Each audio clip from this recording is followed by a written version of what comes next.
औज़ुबिल्लाहिमिनश्शैतानिर्रजीम बिस्मिल्लाहिर्रहमानिर्रहीम। Balochistan book board है हमारी।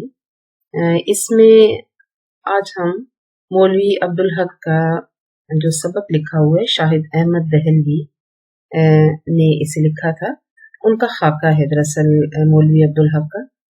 इस सबक का कुछ हिस्सा मैं कुछ अरसा पहले पढ़ा चुकी हूँ, तो मेरे कुछ अजीज तलबा ने मुझसे फरमाइश की है कि इसको बाकी भी मुकम्मल कर दें और इसकी मश्क भी होनी चाहिए।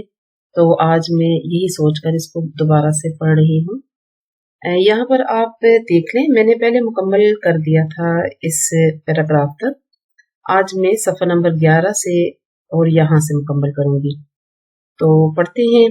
जब गांधी जी उर्दू की जान के लागू हो गए, यानी उर्दू के पीछे पड़ गए कि उसकी जान को मार दूंगा, मैं खत्म कर दूंगा, ये उर्दू की हैसियत खत्म कर दूंगा।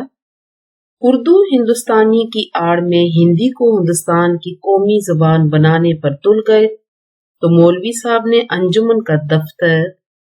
अंजुमन का सदर दफ्तर औरंगाबाद से दिल्ली मुंतकिल करने का इरादा कर लिया।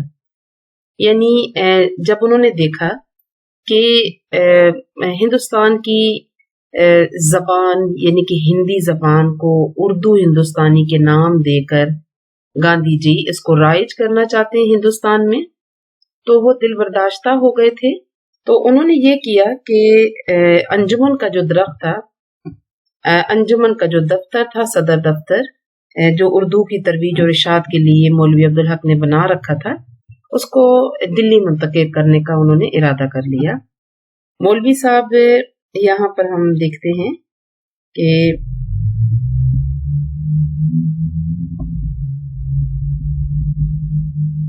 मौलवी साहब दिल्ली आए और दरियागंज में डॉक्टर अंसारी की कोठी किराए पर ले ली।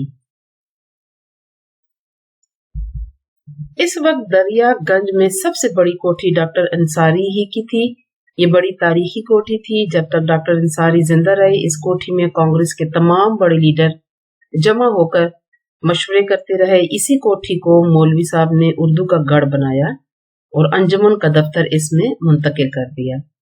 दिल्ली वालों ने मौलवी साहब का शानदार इस्तकबाल किया और एक जुलूस की शक्ल में उन्हें स्टेशन से कोठी तक लाए। ये जगह भी अंजुमन के दफ्तर के लिए आर्जी थी, यानी कि यहाँ पर भी दफ्तर उन्होंने नहीं बनाना था, आर्जी तौर पर वो यहाँ पर मुंतकिल हुए थे। मौलवी साहब ने नई दिल्ली में एक पुरसकून मकाम पर बहुत वसी जमीन के लिए दरख्वास्त दे रखी थी। बाद में ये जमीन उन्हें मिल गई थी। इस पर अंजुमन की शानदार इमारत बनवाने का उनका इरादा था, मगर अंजुमन के पास इतना रुपया नहीं था कि इमारत बनवा लेते। मौलवी साहब ने इसके लिए चंदा जमा करना शुरू कर दिया, मगर ये मंसूबा पूरा ना हो सका।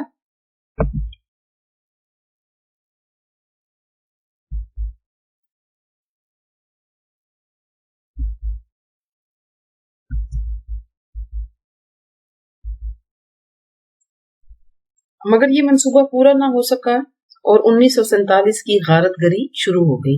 यानी मौलवी साहब जब यहाँ पर आए तो उनका इरादा था कि मैं एक शानदार इमारत बनवाऊंगा अंजुमन ने उर्दू के लिए, मगर उनके पास इतना रुपया नहीं था और उन्होंने कुछ लोगों से पैसा और चंदा जमा करना शुरू किया था, मगर ये मंसूबा पूरा नहीं हो सका था। और फिर जब पाकिस्तान बना 1947 की गारतगरी, यानी जो कुछ फसाद हो गए थे पाकिस्तान बनने के सिलसिले में, वो फसादात शुरू हो गए और ये उनका मंसूबा जो था वो अधूरा रह गया। ये मंसूबा यूं भी पूरा ना हो सका कि सर अकबर हैदरी जब तक हैदराबाद के वजीर आजम रहे, अंजुमन को रियासत की तरफ से सालाना इमदाद मिलती रही। सर अकबर हैदरी के बाद नवाब छतारी वजीर आजम बने, उनके अहद में भी रियासती इमदाद बेचुओं चरा जारी रही, यानी बगैर किसी बात किए जो थी इमदाद यानी पैसा मिलना अंजुमन उर्दू के लिए, वो जारी व सारी रहा और अंजुमन के काम होते रहे मौलवी साहब की ज़ेर निगरानी।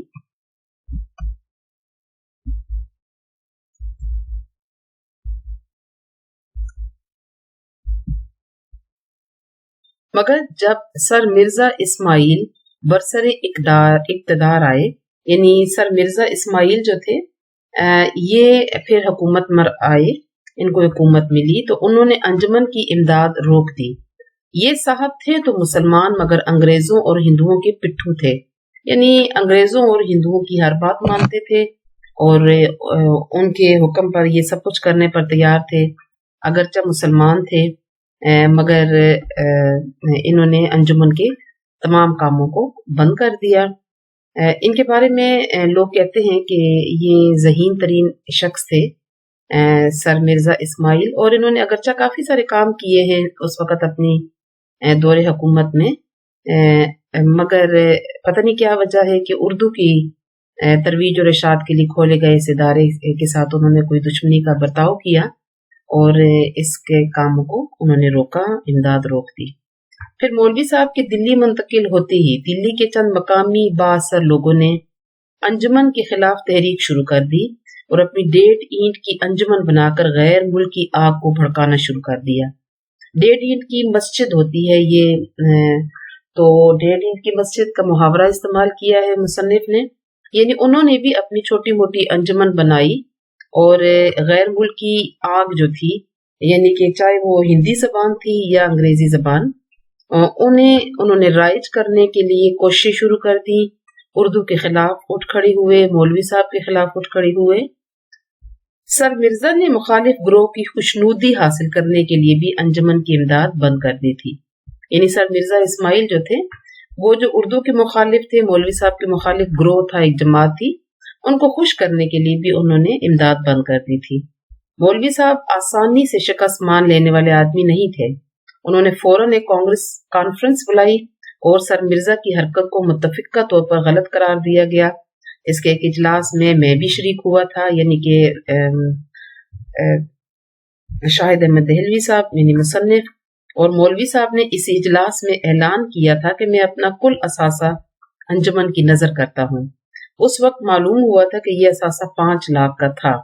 آج کل کے دور میں 5 لاکھ کی رقم کوئی بڑی رقم نہیں ہے، بے حد معمولی رقم ہے۔ کسی بڑے کام کے لیے آپ ایک چھوٹا سا کاروبار بھی شروع نہیں کر سکتے ہیں، تو مولوی صاحب اس زمانے میں یہ ایک بہت بڑی رقم تھی، اور مولوی صاحب نے اپنا کوٹھی اور اپنا جو ان کی زمین جائیداد تھی، اس کے علاوہ ان کا کل اثاثہ، اس میں ان کے مال اسباب، کوئی جمع پیسہ، جو پونجی انہوں نے رکھی ہوئی تھی، وہ تمام کے تمام انہوں نے کہا کہ میں اپنی انجمن یعنی اپنی زبان اردو کی ترویج اور اشاعت کے لیے اس کو جو ہے وہ دیتا ہوں۔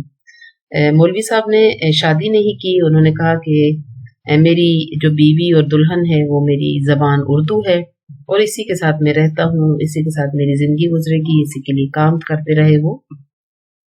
تو یہاں جب انہوں نے دیکھا کہ گورنمنٹ کی طرف سے مجھے امداد ملنا بند ہو گئی ہے، تو انہوں نے کہا کہ جو کچھ میرے پاس ہے وہ پہلے بھی میری زبان کے لیے تھا، اب بھی میں اس کو باقاعدہ طور پر اپنا اعلان کرتا ہوں کہ میرا سب کچھ میری اپنی زبان کے لیے ہوگا۔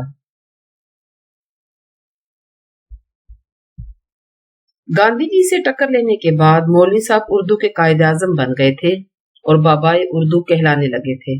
یہ صرف مولوی صاحب ہی تھے جو اردو کے لیے لڑتے پھرتے تھے اور اردو کے پروپیگنڈے کے لیے کسی سے ایک پیسہ بھی طلب نہیں کرتے تھے۔ ان کے پیر طریقیت سر سید احمد خان سارے ملک میں گھوم پھر کر چندے اگایا کرتے تھے، مگر مولوی صاحب کہا کرتے تھے کہ کسی سے چندہ مانگتے ہوئے مجھے شرم آتی ہے، یہ کام میرے بس کا نہیں ہے۔ چنانچہ سارے اخراجات مولوی صاحب اپنی پینشن سے پورے کیا کرتے تھے۔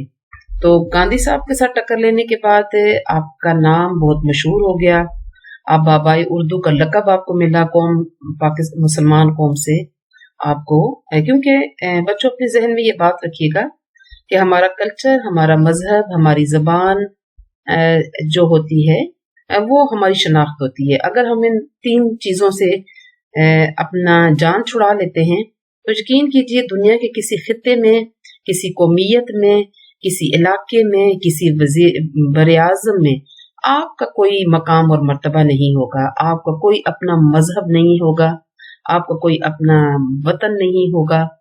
دنیا آپ کو کسی بھوکے بھیڑیے کی طرح نوچ کر کھا کے ختم کر دے گی۔ تو اپنا مذہب اور مذہب سے ریلیٹڈ پھر ہمارا جو کلچر ہے، हमारी जो जबान है उसको साथ लेकर हमने चलना होता है। कल्चर तो हमारी ये है कि कल्चर हमारा हमारे मजहब के साथ काफी हद तक कनेक्टेड है मुसलमानों का, मगर जबान जो है वो कोई भी हो सकती है, रंग और नस्ल इलाका कोई भी हो सकता है। एक कलमा पढ़ने वाले एक मुसलमान कौमियत और उम्मा का हिस्सा बन जाते हैं। चुनाचा यहाँ पर ये सिचुएशन थी कि क्योंकि दो कौमी नजरिया हमारे मद्देनजर था और दो कौमी नजरिया में हमारी जबान भी बड़ी अहम थी। एक तरफ हिंदी बोलने वाले थे, हिंदू थे, और हम मुसलमान खालिस उर्दू बोला करते थे। तो ये भी एक ऐसा पहलू था कि जिसके लिए काम करना बेइंतहा जरूरी था। चुनाचा यही काम कर रहे हैं।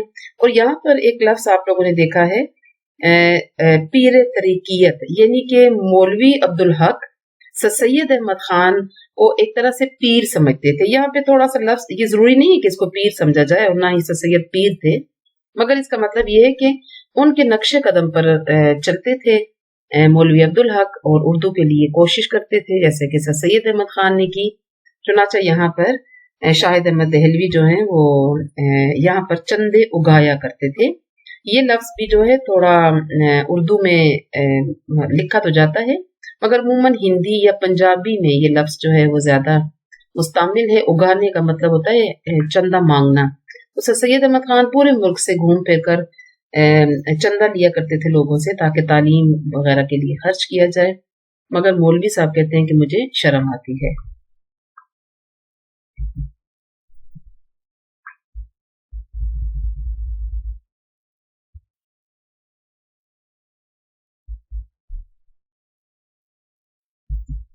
यहाँ देखिए आगे, मौलवी साहब खास से पुथरे आदमी थे, यानी कि वो कट्टे हुए रहते थे लोगों से, मिलते जुलते नहीं थे, एक दूसरे से कट के रहते थे और थोड़े सख्त मिजाज, थोड़े से सर्द मिजाज इंसान बज़ाहिर नजर आते थे उन लोगों के लिए जो आम लोग रोजाना ही उनको मिलना पसंद करते थे।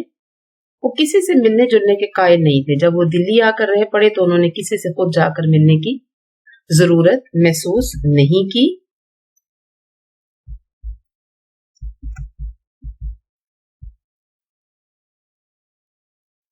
अगर कोई शख्स गायबाना अकीदत के बायस उनसे मिलने चला आता था तो खुद खुश वापस नहीं आता था। अव्वल तो मौलवी साहब तक उसकी रसाई ना होती थी और बाहर ही ये कहकर उसे टाल दिया जाता कि मौलवी साहब को जरूरी काम कर रहे हैं, इस वक्त नहीं मिल सकते। या अकीदतमंद शख्स इस पाया का होता, यानी इतनी बड़ी पर्सनैलिटी उसकी अपनी भी होती, तो इसे टाला ना जा सकता हो तो मौलवी साहब उससे मजबूरन मिल लेते, मगर इस रुखाई से कि अपनी तरफ से कोई बात ना करते, लिहाजा मुलाकात 2-4 ही मिनट में खत्म हो जाती।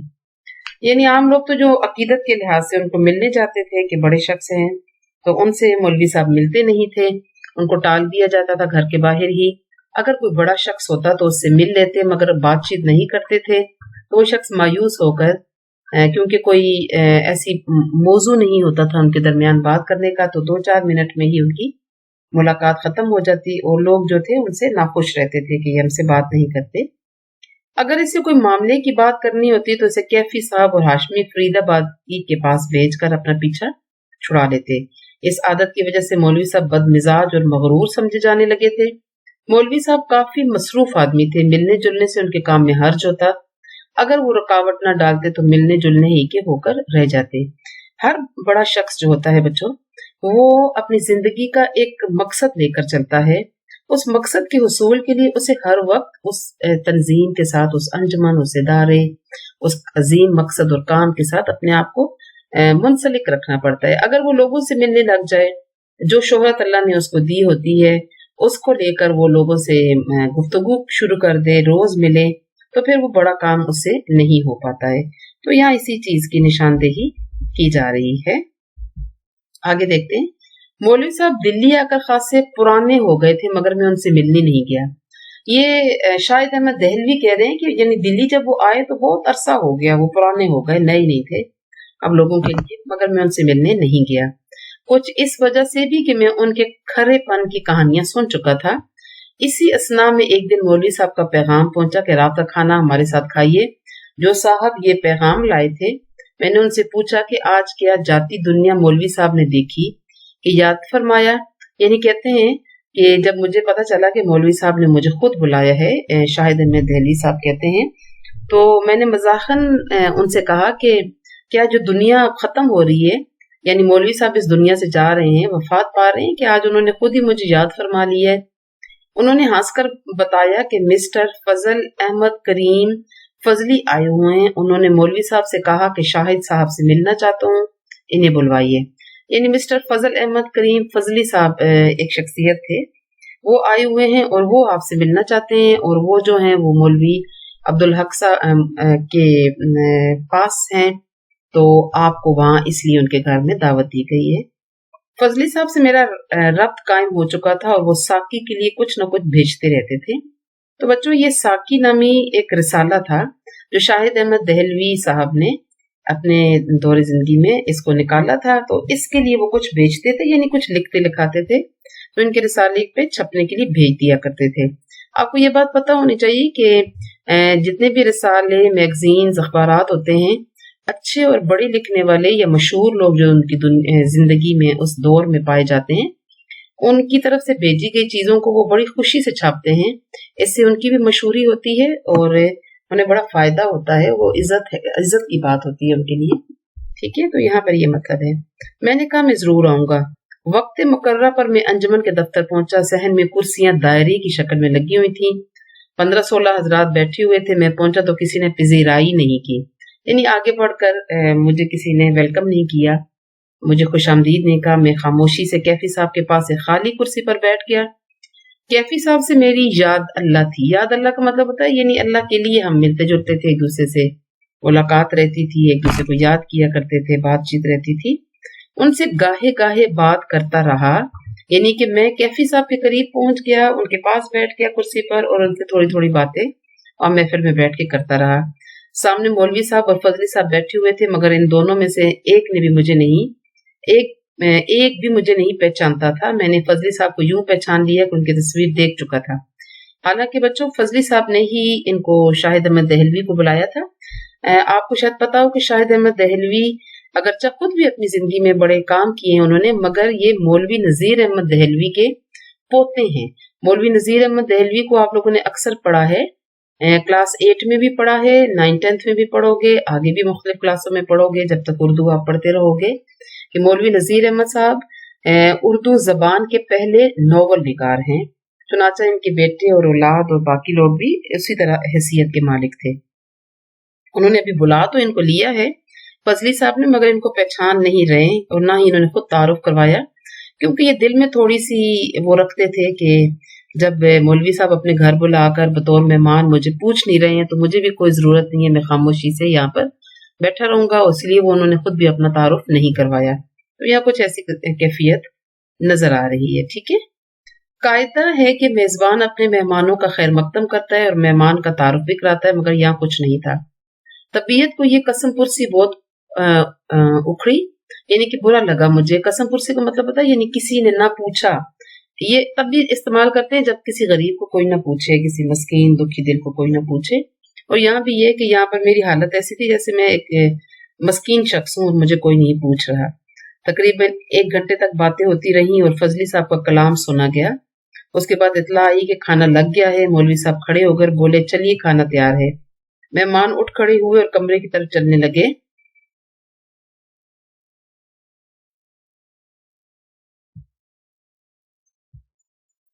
میں نے باہر کا رخ کیا اور مولوی صاحب کی نظر بچا کر کھسکنے کا ارادہ کر لیا، یعنی کیونکہ ان کے دل میں تھوڑی سا وہ بات آ چکی تھی، تو یہ کہتے تھے کہ مجھے یہاں پر رکنا نہیں ہے، میں ان کا کھانا نہیں کھاؤں گا۔ تو وہ لوگ تو چلے گئے کمرے میں کھانے کے لیے اور یہ باہر کی طرف چل پڑے۔ ادھر کیفی صاحب کھٹکے اور ادھر مولوی صاحب نے بھی تاڑ لیا۔ تو کیفی صاحب جو تھے انہوں نے بھی دیکھ لیا اور مولوی صاحب نے بھی تاڑ لیا، یعنی اچانک ان کو دیکھ لیا، نظر رکھی ہوئی تھی ان کے اوپر۔ تو اس کا یہ مطلب ہے۔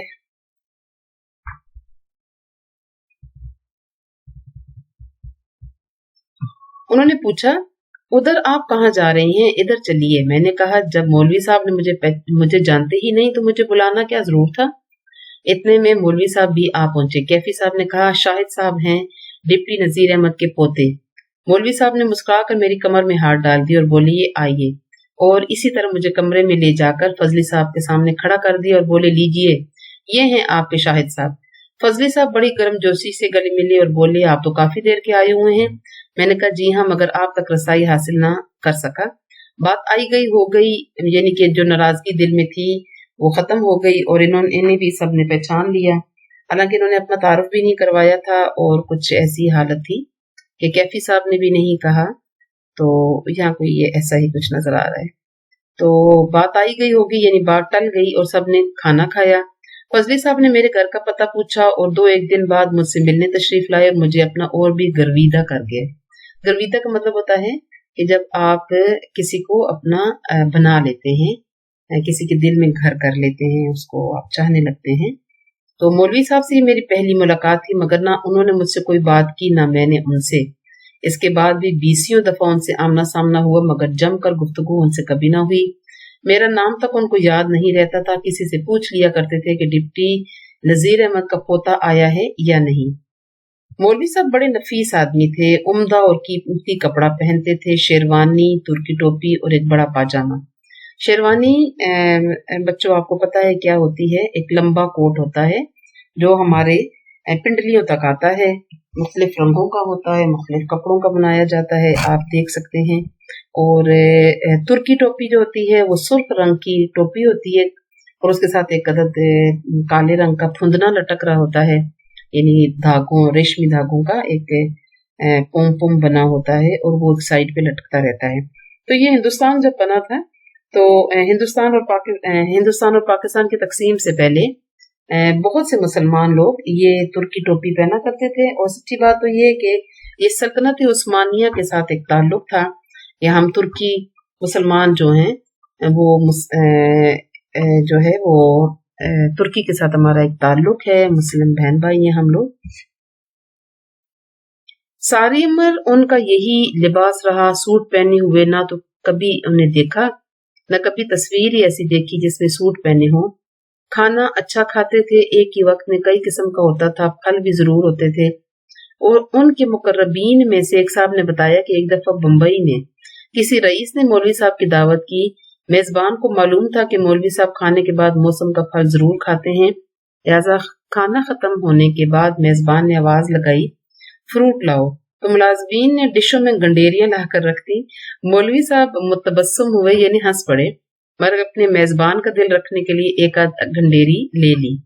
वहां से रुखसत होने के बाद मौलवी साहब अपने साथियों से पूछते रहे और हंसते रहे कि कहो तुमने कितने फुट फल खाया और तुमने कितना फल नोशिजां फरमाया।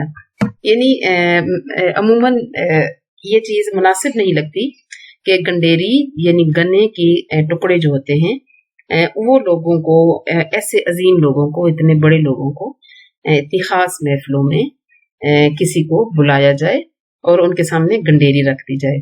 चुनाचा ये बात बहुत बुरी लगी थी मौलवी साहब को, अगरचे उन्होंने उनका दिल रखने के लिए हंसते हुए एक आध गंडेरी खा ली, मगर वो बाद में लोगों से हंसते रहे कि तुमने कितने फुट फल खाया।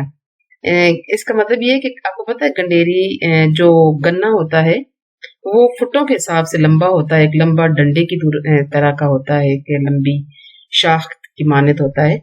तो वो हंसते रहे क्योंकि उसके पे टुकड़े करके गंडेरियां बनाई जाती है, मेरे ख्याल आप अच्छी तरह वाकिफ हैं। तो यहाँ हंसते रहे कि तुमने कितना फुट फल खाया है। चलें आगे पढ़ते हैं। हैदराबाद में मौलवी साहब बहुत बड़ी कोठी में अकेले रहते थे। सिर्फ एक आदमी उनके साथ बतौर मीर इंतजाम रहता था, यानी कि एडमिनिस्ट्रेशन के तौर पर या घर को संभालने के लिए एक बड़ा एक शख्स ऐसा मौजूद रहता था उनके साथ जो घर के काम शाम देख लिया करता था। इतनी बड़ी ढंडवार कोठी में मौलवी साहब अकेले ही रहते थे। ढंडवार का मतलब यानी इतनी बड़ी कोठी, घर होता है जहाँ पे आप कमरे ही ढूंढते रह जाते हैं। मगर खाना अमूमन अकेले नहीं खाते थे। 2-4 दोस्त शाम की चाय और रात के खाने पर जरूर बुलाए जाते थे और ये वो लोग होते थे जिनसे मौलवी साहब खुलकर बातें करते और मजाक कर सकते थे। यूं तो मौलवी साहब बहुत कम बोलते थे और कोई बात हंसी की नहीं करते थे, मगर सुनना है कि निजी महफिलों में अपने बेतकल्लुफ दोस्तों से खूब हंसते बोलते थे। पितरस बुखारी ने, ये भी एक मज़ाह निगार हैं और बहुत मशहूर लिखने वाले ने, एक दफा बताया कि मौलवी साहब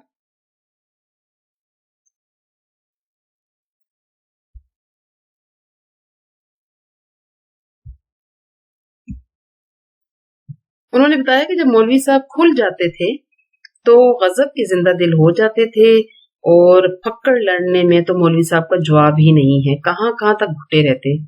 वो भी तो आखिर इंसान ही थे। सर अकबर हैदरी तो मौलवी साहब को छेड़ते थे, और जब मौलवी साहब इन्हें जूतियों पर धर लेते तो खूब हंसते थे। जूतियों पर धर लेने का मतलब ये है कि बातों ही बातों में उनकी एक तरह की मजाह में उनकी जो है वो शख्सियत के ऊपर जुमले कसते थे मौलवी साहब, तो फिर वो खूब हंसते थे। यानी ऐसा नहीं था कि वो बहुत सख्त मिजाज और ठंडे ठार से आदमी थे, मगर उनका हल्का अहबाब जहाँ वसी नहीं था, वहीं बड़े अच्छे अच्छे लोग उनके दोस्त थे, और वो खूब तंजिया बातें करना, हंसी मजाक की बातें करना, उनके लोगों के ऊपर मजाहिया बातें करना शख्सियत पर, और दोस्तों के महफिल में खूब हंसते बोलते थे। ज्यादातर कैफी से भी मौलवी साहब के देरीना ताल्लुकात थे। कैफी साहब मौलवी साहब से कोई 8-10 साल बड़े थे, मगर दोनों में बड़ी दोस्ती और बेतकल्लुफी थी। जब उस्मानिया यूनिवर्सिटी में उर्दू के प्रोफेसर की जगह निकली तो मौलवी साहब ने कैफी को इस जगह पर लाने की कोशिश की, मगर मुल्कियों ने अखबारों और पोस्टरों के जरिए क्यामत बर्पा कर दी, और कैफी साहब का तकर्रुर इस जगह पर नहीं हो सका। लिहाजा मौलवी साहब जब तक हैदराबाद में रहे उर्दू के प्रोफेसर भी रहे। जब मौलवी साहब दिल्ली आ गए तो कैफी साहब उनके रफीके कार हो गए और अंजुमन के दफ्तर में रहने लगे। मौलवी साहब अक्सर दौरों पर रहते थे, और कैफी साहब भी अंजुमन के तमाम कामों की निगरानी किया करते थे। मौलवी साहब के एक और पुराने दोस्त रफीके कार हाशमी फरीदाबादी साहब थे। ये दोनों हजरात भी पाकिस्तान बनने के बाद कराची चले आए थे और यहाँ अंजुमन का दफ्तर कायम करके काम करने लगे थे। मगर 1947 के आशोब में, यानी कि 1947 में जब पाकिस्तान बना, तो आशोब का मतलब होता है यानी ऐसे बुरे दिन जब मुसीबतें टूटती हैं, लोग रोते हैं। अंजुमन भी धड़ी धड़ी करके लुटी, यानी कि थोड़ी थोड़ी करके अंजुमन के हालात खराब होते गए और वो लुट गई, खत्म हो गया उनका काम। वो तो खुदा ने बड़ी खैर की कि मौलवी साहब उस वक्त दिल्ली में नहीं थे, वरना वो हरगिज अंजुमन को ना छोड़ते, और अंजुमन के चौकीदार और उसकी बीवी बच्चों की तरह मौलवी साहब भी कत्ल कर दिए जाते। यानी कि मौलवी साहब खुद नहीं थे अंजुमन में, तो उनके दफ्तर पर हिंदुओं का हमला हुआ था और उनके चौकीदार और बीवी बच्चों को कत्ल कर दिया गया था। अगर मौलवी साहब उस दिन यहाँ पर मौजूद होते तो क्या मैं पाकिस्तान के लिए जो एजिटेशंस के दौरान हंगामे हो रहे थे तो मौलवी साहब को भी कत्ल कर दिया जाता। कैफी साहब कराची में कुछ अर्सा क्याम करने के बाद दिल्ली वापस चले गए थे ताकि अंजुमन को वहां संभाल लें, मगर वहां क्या रखा था, लाखों रुपयों की किताबें और नायाब लाइब्रेरी के पुर्जे सारे दरियागंज में उड़ते फिर रहे थे। बहरहाल अंजुमन तरक्की उर्दू बराए नाम कैफी साहब के दम के साथ कायम रही। यानी जब पाकिस्तान बन गया तो मौलवी साहब कराची तशरीफ ले आए, अंजुमन भी यहाँ पर आ गई, मगर एक उनका दफ्तर जो था वो वहां पर बाहर हिंदुस्तान में मौजूद था, तो वहां पर लाखों रुपए की बहुत अच्छी अच्छी किताबें, नायाब लाइब्रेरी और किताबें जो थी उसके ऊपर क्योंकि हमला किया गया था, और उन किताबों के पुर्जे फाड़ फाड़ कर उस इलाके में गलियों में घूम फिर रहे थे, यानी कि उड़ते फिर रहे थे। तो इसका मतलब यह है कि लाइब्रेरी को जाया कर दिया गया था। मौलवी साहब ने जब अंजुमन को जमा लिया यानी कराची में, तो इसी इमारत के हिस्से में उर्दू कॉलेज भी खोल दिया। इस कॉलेज में तमाम मजामीन उर्दू में पढ़ाए जाने लगे। मौलवी साहब ने इस कॉलेज को वजारत तालीम से तस्लीम करा लिया और ये बात मंजूर कर ली गई कि इम्तिहान के पर्चों के जवाबात उर्दू में दिए जा सकते हैं। यानी कि जहां पर उन्होंने दफ्तर खोला कराची में, उसके साथ ही उन्होंने ये भी राइज किया कि बहुत से मजामीन जो कि साइंस के मजामीन वगैरह अंग्रेजी में पढ़ाए जाते हैं उनको उर्दू में पढ़ाया जाने लगा, और ये कि जो लोग उर्दू में पढ़ते हैं इन मजामीन को, उनको इजाजत दी जाए गवर्नमेंट की तरफ से कि वो इनको उर्दू में अटेम्प्ट कर सकें। तो ये उनका बहुत बड़ा कारनामा था और उसमें मौलवी साहब कामयाब भी हो गए और लोगों ने उसमें अच्छे नंबर भी लिए और बाद में जिंदगी के मुख्तलिफ शोबों में उन्होंने काम भी किया। और ठीक है, तो यहाँ पर देखते हैं इस कॉलेज के नताइज ने साबित कर दिया कि उर्दू को अगर जरिया तालीम बना लिया जाए तो अंग्रेजी जरिया तालीम से बेहतर नताइज निकल सकते हैं, क्योंकि हमारी अपनी जबान है। अगर हम इस जबान में तमाम साइंसी मजामीन भी पढ़ें तो कोई मुश्किल नहीं है कि हम भी दुनिया के साथ तरक्की कर सकते हैं। बहुत से ममालिक हैं, बड़े बड़े सुपर पावर ममालिक हैं जहाँ पर उनकी अपनी जबान में तालीम दी जाती है। चाइना की मिसाल आपके सामने है, जर्मन आपके सामने है, जापानीज आपके सामने हैं, یہ تمام اپنی زبانوں میں تعلیم دیتے ہیں اور ان کے لوگ اپنی زبان میں پڑھ کر اپنے ملک کی باغ دوڑ سنبھال رہے ہیں۔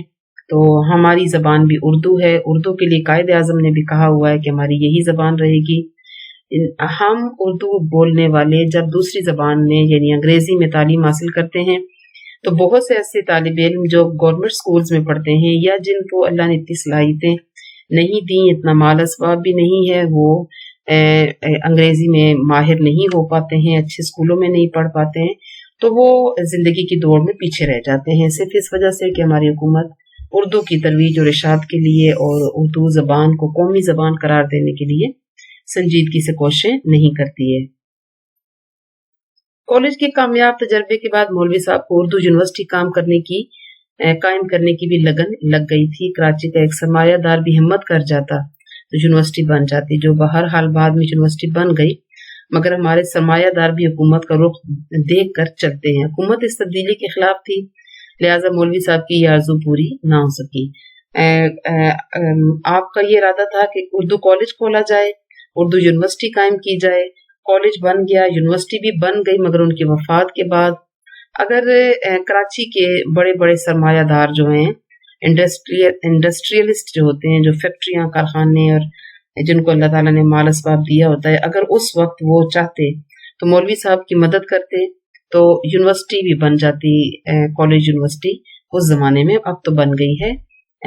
مگر یہ کہ جتنے بھی بڑے لوگ ہوتے ہیں، سرمایہ دار ہوتے ہیں، عمراء ہوتے ہیں علاقے کے، وہ بھی حکومت کے ساتھ مل جاتے ہیں اور انہی کی زبان بولتے ہیں اور ان کے حکم کے مطابق چلتے ہیں۔ تو بڑا کام جو ہوتا ہے بچوں، وہ بڑے لوگوں سے لیا جاتا ہے۔ اللہ تعالیٰ لاکھوں لوگوں میں سے کسی ایک شخص کو یہ ہمت اور حوصلہ عطا کرتا ہے، ورنہ قحط الرجال نہ ہوتا، یعنی کہ لوگوں کی یعنی انسان کی قحط نہ پڑتی اگر انسانوں کو بنایا جائے اور ایسے لوگ جیسے کہ مولوی صاحب ہیں ان لوگوں کے حوالے کر دیا جائے تو یقین کیجئے مسلم امہ ہو یا پاکستانی قوم ترقی کی اس منزل پر پہنچ سکتی ہے کہ جس کے خواب بھی دیکھنا محال ہو سکتا ہے۔ تو یہ سبق مکمل ہو گیا، میرا خیال ہے کہ آپ نے بہت اچھی طرح اس کو سمجھا ہوگا، اور میری خواہش ہے بطور استاد کہ آپ جس مقصد کے تحت ان کو لکھا جاتا ہے، جو جذبے آپ یہاں پر پڑھتے ہیں، ان جذبوں کو اپنے اندر پیدا کیا کریں۔ تعلیم اور کتاب تو چلتی رہتی ہے، مگر انسان کے اندر جو مقاصد ہوتے ہیں لکھنے والے کے، جو انسان کو بدلنے کی کوشش کر رہے ہوتے ہیں، وہ ہمارے اندر جذبہ پیدا ہو جانا چاہیے۔ بہت شکریہ، اور آپ سے گزارش ہے کہ میرے چینل کو سبسکرائب کر لیا کریں، لائک بٹن بھی پریس کیا کریں تاکہ مجھے بھی خوشی ہو، مجھے سمجھ آئے اور میں یہ جان سکوں کہ آپ کو میری پڑھایا گیا سبق اچھا لگتا ہے، آپ مجھے سمجھ پاتے ہیں۔ آپ کے لیے بہت سی دعائیں۔ اللہ حافظ۔